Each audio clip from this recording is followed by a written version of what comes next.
Hi, my name is Becca. Welcome back to Raising Them Simply. Here we share all about our secular homeschool as a family of 5. Today we're going to chat just a little bit about our non-traditional approach to homeschooling and how we schedule things out. If you are new here, I have a second grader, a preschooler, a toddler, and another one on the way. I'm also a part-time working mom as a nurse, so this channel is all things homeschool and how we make it work for our family. If any of that interests you at all, please hit that subscribe button so you're notified of future videos. But let's jump into it. So you're seeing everyone post their curriculum picks for next year, myself included. But now we're getting into how everyone is scheduling everything out. And I have some a little more controversial opinions when it comes to the homeschool community on this topic. And I just thought I'd share them with you guys and give you guys some inspiration or maybe even permission that you don't have to do it the way that everyone else does or have it scheduled out like the typical public school system does. So like I mentioned, if you are new here, I am a nurse. If you are familiar with the healthcare field, that means that I am a 0.75 FTE. I do 12-hour day shifts at a nearby hospital. And so because of that, I work 2 to 3 days a week. If you are not familiar with healthcare, that's all that means. It's 2 to 3 days a week, but I do not work a block schedule, meaning I don't know what days I'm going to work. I literally just have to show up whenever they put me on the schedule at a 6-week chunk. So sometimes that means I work a chunk of Tuesday, Wednesday, Thursday. Sometimes I could go 10 days without working at all and then work a bunch of shifts. Sometimes I could work it every other day. It just depends on what the needs of the hospital are at that time that they do the schedule. Now, as you can imagine, that can make things seem a little more difficult or daunting when it comes to actually scheduling out homeschooling, but it really doesn't have to be that way. In this homeschooling community that we have here, especially online, I'm often seeing these perfectly curated schedules of Monday through Friday or Monday through Thursday or what have you, and they're always doing science on Tuesdays, Thursdays, and histories are alternating Monday, Wednesday, Friday, and maybe they do a fun Friday and they just do certain enrichment stuff on Fridays or nature walks or whatever. And if that works for you and that's the reality of your homeschool, I love that for you. Go ahead and keep doing whatever it works best for you. But then there are people like myself who don't have the ability to be able to be home all the time, and they have to be able to do some sort of job to provide for their family. And that means that we are maybe feeling like we're not as confident or we're not allowed to homeschool, even though we most certainly are. So these are the few different things that we do to make it work for our homeschool. First things first is that we homeschool year-round. And there's a couple of reasons for that. Because one, it gives us flexibility.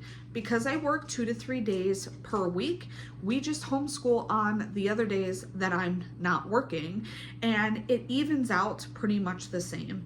However, I don't want my kids to see me as I'm only a teacher. I want them to see me as mom too.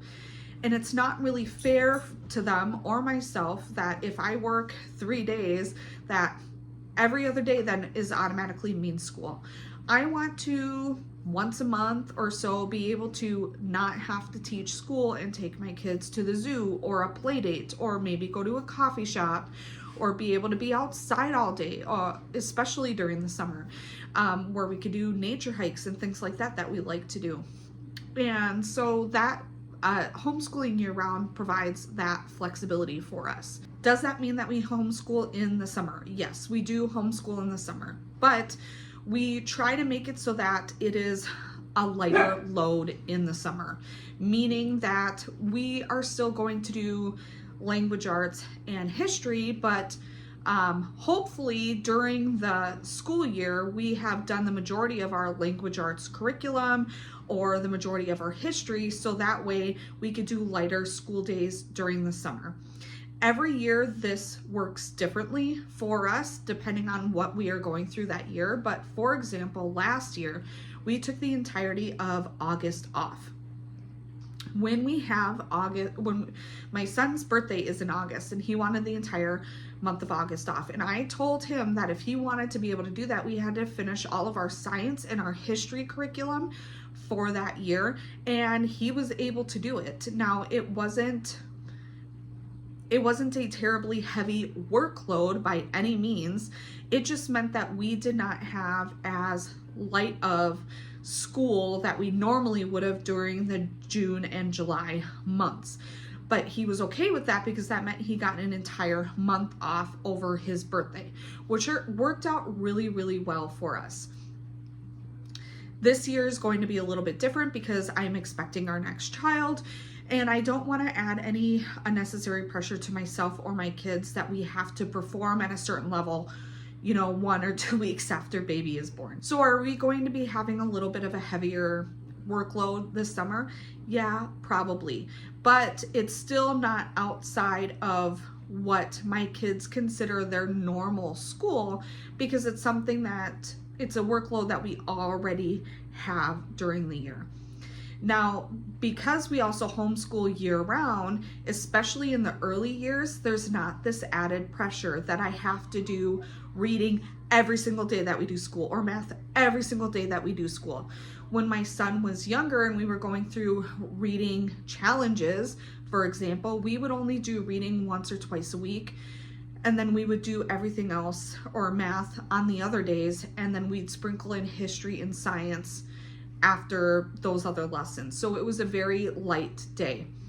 Now, as my son is getting older, he is able to do more things. So there's more expectations that come the older you get with schooling. So his days look a little bit different, but we are still in general doing and finishing all of his school between 9 and 12:30, 1 o'clock on the days that we are doing school. So he has the rest of his day as well as the early morning to be able to do whatever he wants. The next thing that we do and prioritize for our schools, we do not expect our kids to complete all of their curriculum within a specific year. My goal is for us to finish our science and our history within an academic year. If we get those done, then I am perfectly happy and content with moving on to the next grade level. There's a couple reasons for this. One, those two topics change every single year for us. We're still going to be doing our reading curriculum, whether we're in 2nd grade or 3rd grade, for example. And just like we're going to do math in 1st grade or 2nd grade, that doesn't change. But the topics that we're learning in history and science do change every single year. Those curriculums are meant to be gone through within a 36-week period. Now, if you went to public school, you would understand we did not finish every single page and do every single problem in every single math book we ever did, K through 12. A lot of the times we would skip whole chapters or topics, or sometimes we would do just the even problems or just the odd problems or whatever it was within that topic.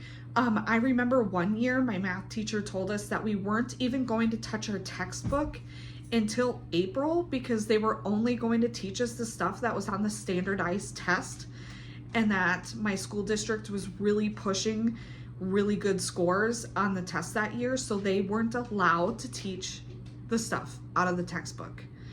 I'm not even joking. So I'm not worried about my son finishing every single problem and all that stuff and cramming that into a school year. I'm more focused on mastery.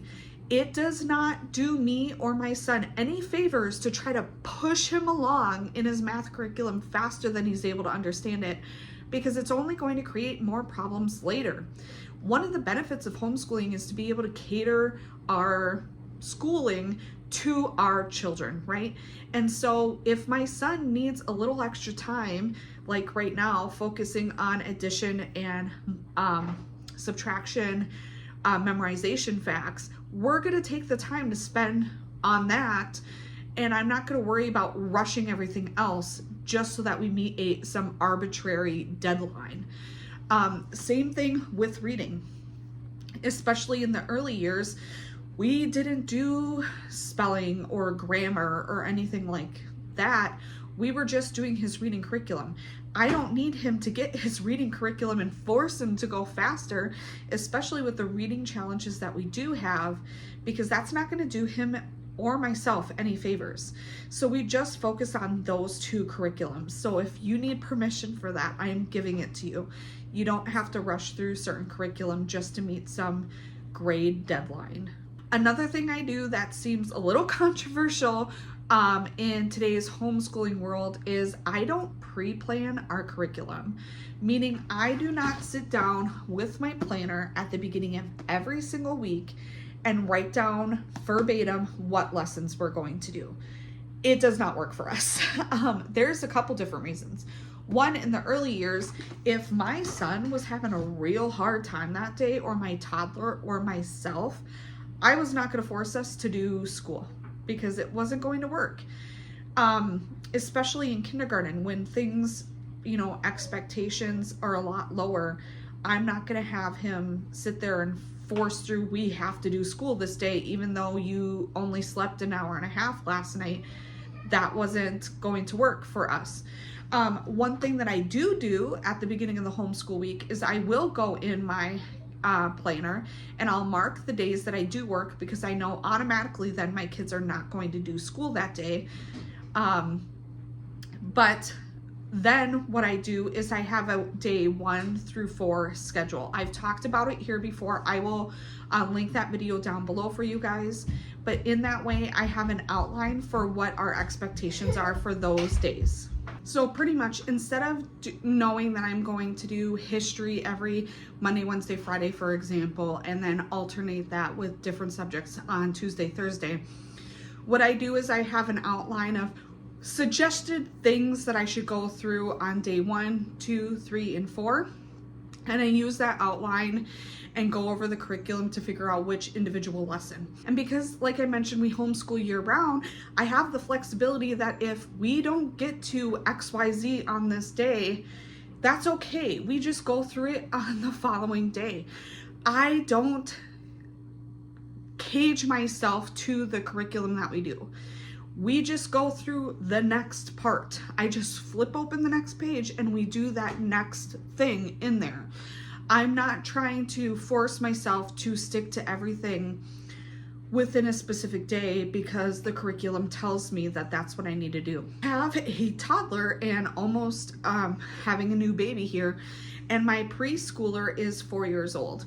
If my 4-year-old is having a really tough time and my toddler is teething and my baby is screaming and it's just a really bad day, does that mean that I'm going to force my second grader to do a spelling test that day? No, I'm probably not going to do that. But because I have that flexibility of it being year round and I'm not setting myself this arbitrary expectations that I have to meet for this deadline, it does not bother me so much that I have to complete that, or that I'm pushing that off for another day when I just know it's not going to work for us on this day. And it's not worth my mental health or my kids' mental health to force them to complete something to meet some deadline that I've made up, or that society says, or some other YouTuber says that that's what it is. Now, I will say that sometimes it does lead to a little bit of doubt at times. I would lie if I said that I did not doubt myself sometimes, because you do see other people going through certain things a certain way, and sometimes you do doubt yourself and wonder if you are doing something wrong. But at the end of the day, if your kids are being educated and it's working well for them and your family, then that's all that really matters. For our history this year, when I was doing the math, because I plan on taking a 6-ish week break off, now that could change, it could be shorter, but I don't want to set myself up for failure. After this baby comes, that pushes our history curriculum into the end of September, early October. Is that ideal? Absolutely not. But we also did a 6-week pre-history study prior to us starting our history curriculum this year because we took all of August off. So because of that, my son is actually doing 2 different history curriculums this year. One was a unit study, and then we're doing ancients with Build Your Library. So he's having a longer history year than normal. So does that get to me sometimes? Yes, that still makes me feel, oh, that's, kind of a bummer that that's going into next year, but it's okay. Sometimes the biggest thing that we can do is just give ourselves permission to do what works best for our family. And right now in this season, this works best. There's going to be a day when I'm not having babies and I don't have a teething toddler and I don't have a preschooler who is having a really hard time grasping the difference between a square and a rectangle, and that's causing a meltdown, right? And I'm gonna miss that eventually, right? Having that. When my kids are all older and they're all doing their different school, we're gonna have a new set of challenges, and these little things about sticking to a specific schedule is not going to be a concern anymore, because I don't have all the extra stuff that I'm also juggling at the same time. So I just want to give you permission and the okay that you can set up your homeschool however you want. Even if you're seeing all these other YouTubers and stuff do things a certain way, all you have to do is do what works best for your family, and eventually you're going to figure it out. This system might not work for me in a year or two, and that's fine. But right now I'm giving myself permission that this is how I can do it for our homeschool, and my kids are thriving doing it this way, and that's all that really matters at the end of the day. So if you like this video, please give it a thumbs up. It really lets me know what kind of videos you'd like to see on this channel. Leave a comment down below. Let me know how you set up your homeschool. Let me know if you have a non-traditional schedule. Give some other mamas and parents out there some permission that they can take things however they need to as well. I feel like we need more voices like that in this community online. And I wish I had someone like that giving me permission when I first started homeschooling. Hit that subscribe button so you're notified of future videos. It's a free way for you to be notified of future videos, and it really helps support my channel, and I can't wait to catch you guys next time. Bye.